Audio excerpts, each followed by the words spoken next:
Welcome into your Hampton Roads market update for June 29th, 2023. Can you actually believe that we are a couple days away from actually already being into July? The sixth month of the year is already done, y'all. But either way, we're going to get directly into what is really going on in the Hampton Roads market. If you don't know who I am, this is your first time joining me. Welcome. My name is Craig Houston. I'm the leader of the Moving to Norfolk team, and we spend each and every day dialoguing, teaching you exactly what's going on in the Hampton Roads market, and we are looking to continue that journey with you, whether you're relocating to the area, already live here, looking to buy or sell. We have you at heart, and everything that we do is mission focused on you, the consumer, of learning each and everything that you can about moving to Norfolk. So in today's episode, we're going to be talking about a lot of what's not only going on with our traditional market update, but we have news that we need to talk about as well today, folks, because over in Virginia Beach, the media is now starting to pay attention to that. There's a low number of homes for sale in Virginia Beach. And if you've been tuned in with us long enough, you know that we're disclosing to you each and every week that homes come on the market at a rapid pace, but they're coming off the market at an extremely higher pace as well, too. And we're going to get into the dialogue of that as well. But I want to share my screen with you real quick, show you exactly what we're seeing right now over what the media is disclosing to us as well, too. So you'll see that they're saying that right now that while there are around 2,400 homes for sale, many of those homes are already under contract, according to this Rusty Hewlett, owner of Viking Titles and Escrow. He says in reality, there are only about 377 homes available and for sale in Virginia Beach. And last month's Virginia Realtors report supports that, okay? So according to the report, home sales in the states are down more than 20% from May of last year. But why? So here's what Hewlett says, okay? Back then, people would refinance their home instead of selling. So a huge portion of the market that is normally there during the buying season went away. People just refinanced because their rates were so low. Now, I want to pause here for a second because I think this is an extremely critical point to understand, and why people have now seen that there's so much pent-up demand and homes are receiving multiple offers. There's a lot more to this, and I'm going to break that down a little bit more here in context before we get to what we want to talk about exactly what's going on in the Hampton Roads market right now. But you got to understand, people were sitting on 3.5–4% interest rates before the pandemic. And they had bought down so much of they had paid down so much of their premium on their mortgage that they had a surplus of equity as the pandemic came and arrived. And with the Fed taking down interest rates to negatives and the interest rates actually plummeting to levels that we probably would never see again, more than likely. You're seeing people with 2%, some people are being able to refinance at 1.8%. It just doesn't make sense for certain homeowners to actually sell their home. They refinance these homes, put renters in those homes, and actually bought a bigger home as well. And they have what I have now claimed as become one of those unprepared landlords, but they're going to be landlords for the foreseeable future because it's just so much equity and it's so much money that they was able to borrow for so few interest points that it just makes so much sense. So I think this is an actual valid point that we're seeing actually being dialogued here. But let's talk about this a little bit more, okay? So let's look and see what else he says. He says the interest rates are high, but it's not affecting sales like it used to. I agree with that statement.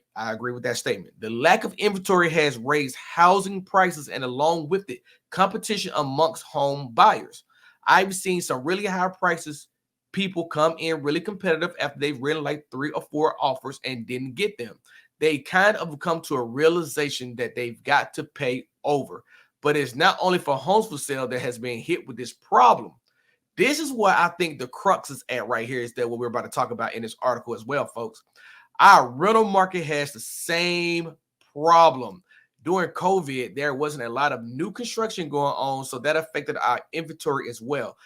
Everything's at a premium therefore everything's at a premium now. So for people who can't find a home for sale in Virginia Beach, Hewlett recommends trying your luck in one of the other 7 cities. Now, here's what I will say about that last statement. For people who can't find a home for sale in Virginia Beach, Hewlett recommends trying your luck in one of the other 7 cities, that could be potentially true.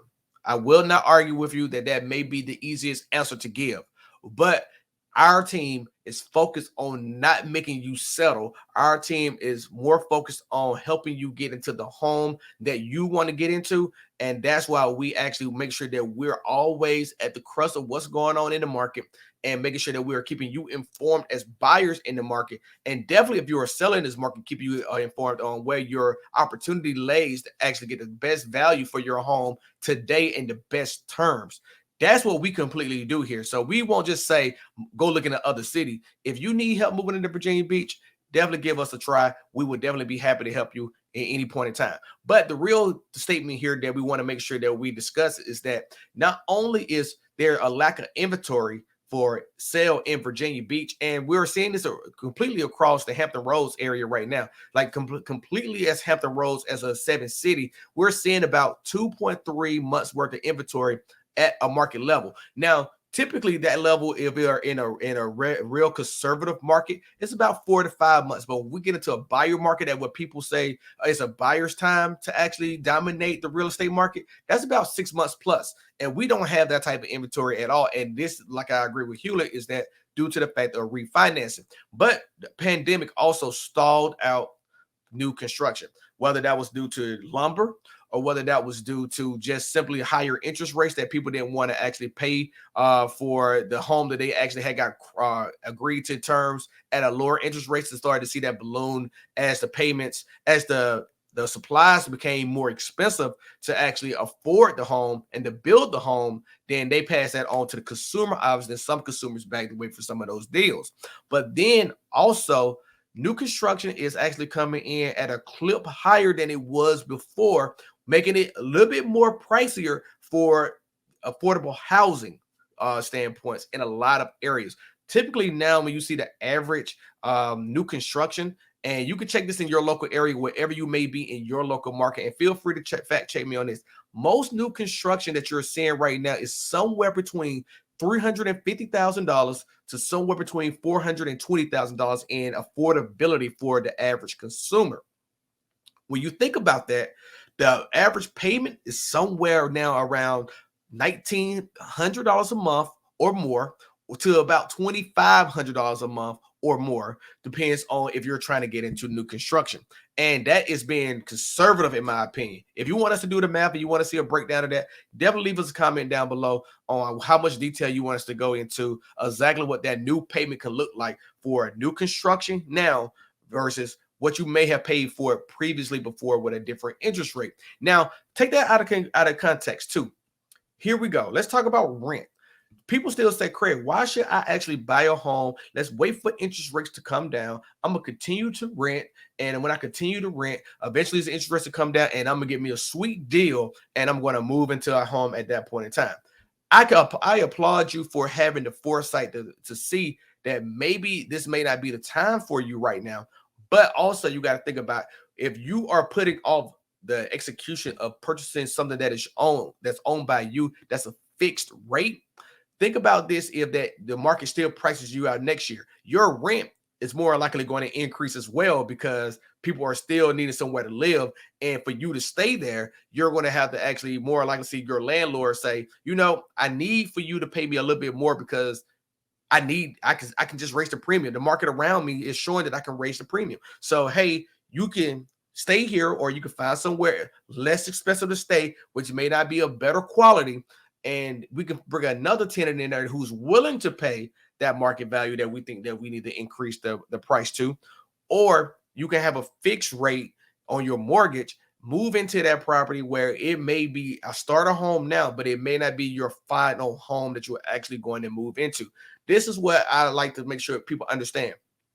Starter homes are just that. It's a starter home. It's the start of your real estate journey. It's the start of your real estate career, and where you can actually, live there for a few years, rent it out if you decide to after you move out of there, do whatever you want, or you can sell it, bank the wealth that you made in equity, and put that and roll that over into another property at a lesser interest rate, probably in a few years. And now you just increasing your home back. What intrigues me a lot with people who want to invest in real estate, but are afraid to take the leap, is that if I was to say that you was in a Honda and you paid $10,000 for that Honda Accord, that may be a 1996 Honda Accord, you have no problem paying $10,000 for that, right? But then when it's time to upgrade to a Beamer, you would actually take that same money to a 2007 BMW, and it could be a $25,000 BMW. What is so convenient about going from a $10,000 car and upgrade to a $25,000 car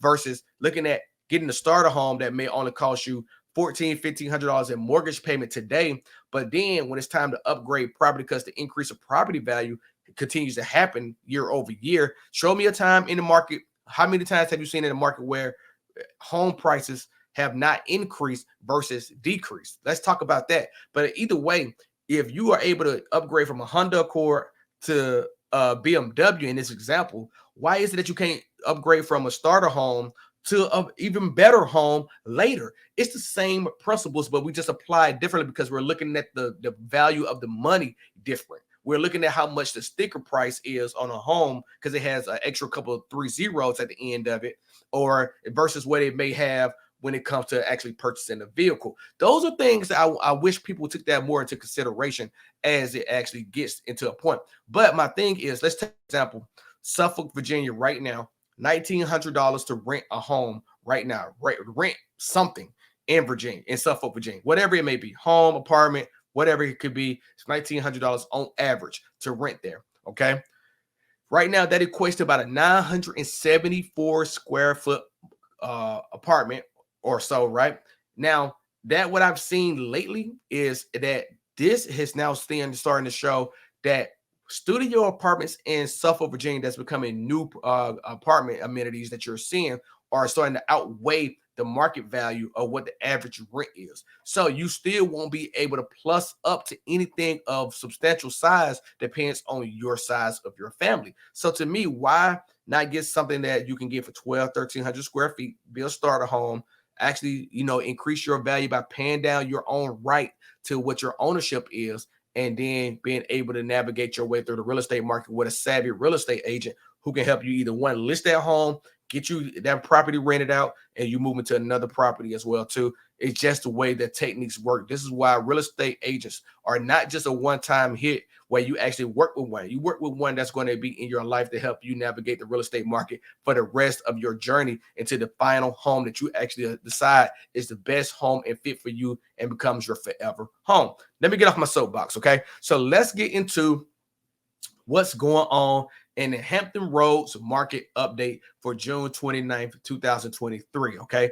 But before we get into that, I do want you to leave me a comment down below and let me know, what did you think about my thoughts about how people should be applying what they think about starter homes for their forever home in comparison to starter vehicles to their luxury vehicle, okay? Just talk about that too a little bit here. But let's get directly into, I'm gonna share my screen here, and we're gonna bring up basically what we see each week, our Excel spreadsheet that I put together, that I craft for y'all each week, so we can talk about exactly what's going on in this marketplace and have a conversation, okay? So let's go ahead and get started. New listings down this week throughout Hampton Roads, okay? Right now we have about 734 new listings this week, which is down by 1%. We had 741 new listings last week, okay? Now, why is this important to note? Because we're in for those who don't understand, okay, Hampton Roads is a military PCS town, okay? Like during the summertime, we see most of our military personnel in this area transition, whether they're coming in or they're leaving out. We have a big transition period during this time frame where we see a lot of movement in the marketplace. Right now, we're in a tug of war where people may not be getting enough listings out in the marketplace to support even just the relocation of our military personnel. Besides them, what about the people who've been living here probably for the last 3 to 5 months trying to purchase a home, and they are not seeing enough inventory as well too? A lot of these things come into play, and it's amazing how much context goes into this type of conversation. And I'm only giving you a brief synopsis of it because there's a lot more things at play that makes new listings so important, and we're not seeing the inventory and the inventory is staying right around the average number, about 700 homes each week come to the market, right? But here's the thing, right? Pending and sold sales are still low, right? They are happening so fast that it's keeping what's actually on the market not available. Like, we're really seeing things that are on the market right now where a lot of people, it must be a lot of things that people have to question themselves about it. Okay. And the reason why I say that, because if you're looking at the stats right now, last week we had 741 new listings, and we had 527 listings go pending, and we had 533 closed transactions last week. Well, that was 533 closings last week. This week, we come back with 734 new listings. We see an increase to 561 pending sales with 579 closed transaction in the last week. So that just shows you that the numbers are still continuing to trend up to where we have not enough inventory to where a lot of people have something that they can find that meets them and fits their personality and their style. Okay. Now, we had 11 expired listings this week versus 16 last week. And we've seen the uptick of transactions increase to 2,500 transactions this week versus 2,400 transactions last week. But look at the rent. Okay. Look at the rent here. The rental market, 6% down this week. 6% down from what we saw last week. I had 175 rentals that actually rented out last week. We only had 165 rented out this week. So that's something to keep pace and keep your mind on. Now, leading the way in new listings like usual is Virginia Beach. That's where we have the most people living at in the 7 cities. 146 new listings this week in Virginia Beach with 182 sold closed transactions this week as well, with 137 pending transactions in the queue upcoming as well too. Now, if you're looking across the board, what we see is that new listings have been underneath 100 in each one of the new other parts of the 7 cities. But we did see 100 sold transactions in Norfolk as well, 108, which is up 23% from the previous week. And we've seen 108 as well in Chesapeake as well, down about less than 1% with 109 the week before. Now, this is important to note because we're starting to still see that these transactions are still staying steady in those areas and actually increasing or is uptrending as well too. Now, only in Chesapeake and only in Hampton did we see a decline in sold transactions. So to me, that tells me that we're still seeing a lot of activity across the board in the other areas, which is promising. Okay, which is very promising, especially when you see that there was a 15% increase over in Portsmouth from 46 transactions this week, vice 40 last week. Okay. So we're getting a lot of good information coming in. We're starting to see things starting to trickle up a lot this week. And that's making it a little bit more promising in my mind. So let's talk about multifamily listings this week. The multifamily listings increased this week from up 1%. Well, up one more new listings. We had 9 previous last week. Now we have 10 this week. But what we also seen was that there was a lot of price decreases on new multifamilies because right now people are trying to find the right sweet spots for what is worth the value in multifamily properties as well, too, especially if they're trying to house hack. Now, some investors are still swooping up these properties, and so a lot of them are still paying cash for these properties as well, too. And that is still a unique thing that we're seeing in this market, that cash is still available as we continue to see it around the marketplace in Hampton Roads. Now, let's get into just what we want to hear from you. What do you really think about what's going on in Hampton Roads? Like, we really want to hear from you and understand where your questions may lie at and things that you may be thinking about, because you, the viewer, the listener, wherever you're obtaining this information from, we want to know how we can be a better service to you. And with your questions, your comments, your outlying things of letting us know some of the things that we may not be actually taking into consideration in our market report helps us get better for you. And we will appreciate the opportunity for you to provide us the feedback to continue to make this show even more quality and better for you. Now, let's talk about the stats that you want to know, though. We want to get into some things that we want to talk about here, kind of let you get an idea of what we think about certain things here. We're going to actually talk about highest sold listing this week, 3.35 million Okay, $3.35 million was the listing this week. Last week's highest listing sold was a $2.62 million home. And the lowest sold listing this week that was a residential property was $62,000. And we seen one go last week for $72,000 as well. Now, the highest sold multifamily listing that we seen this week was a $300,000 multifamily. And then the week prior was a $295,000. But then we also had a lowest sold multifamily of $229,715 and versus the $135,000 that we seen the week before. Now, let's get into the stats that really matter that people want to take into consideration. If you're thinking about what we've seen so far these weeks previous, that we've seen that this average sold price has continued to increase week over week.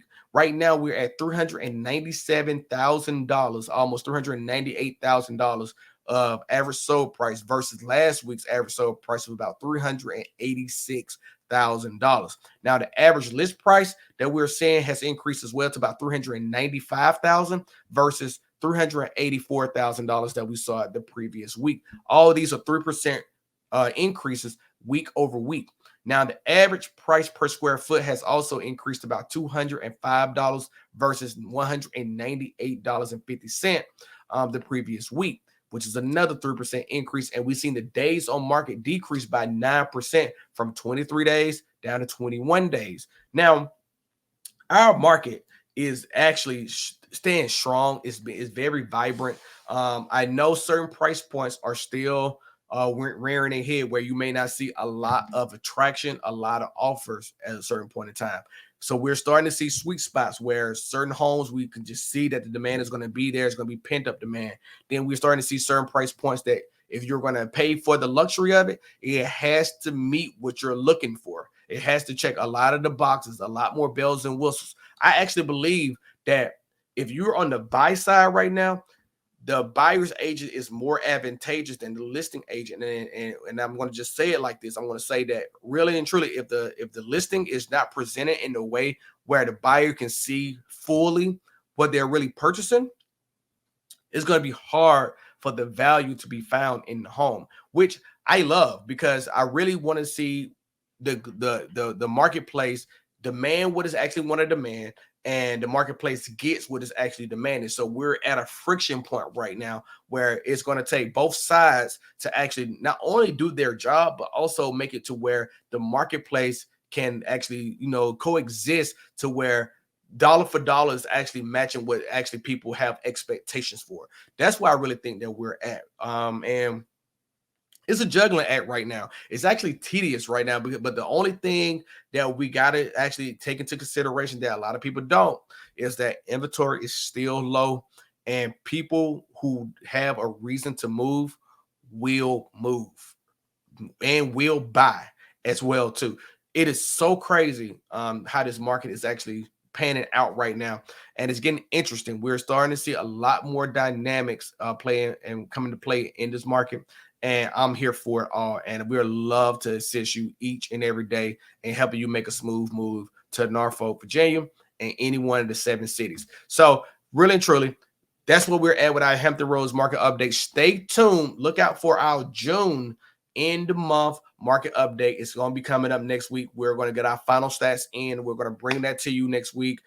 Keep you posted in, locked in with the market. Here's what I need. That do me a favor here, right? Just definitely let us know, how are these market updates working for you? Are they really informative and are they really helpful? We really want to know exactly what it is that we're providing you, and if the service is not meeting the demand that you have for expectation, let us know that as well too in the comments, so that way we can actually get better week over week for you when it comes to these Hampton Roads market update. So if you have not yet seen our River Highlands neighborhood tour that we released yesterday, check that out as well too. We would love for you to catch that as well. But if any and everything else is the way that it is, if you're looking to make a move in 2 weeks or whether in 120 days, we're always here for you, the Moving To Norfolk team. We would be loving to actually take care of you, whether that's a call, text message, email. You can shoot us a video call as well too, if you really want to, by using our link down in the description to book a video call, and we will be there to help you every step of the way, helping you make that smooth move to Hampton Roads. We'll catch you in the next video. Y'all stay safe. Peace.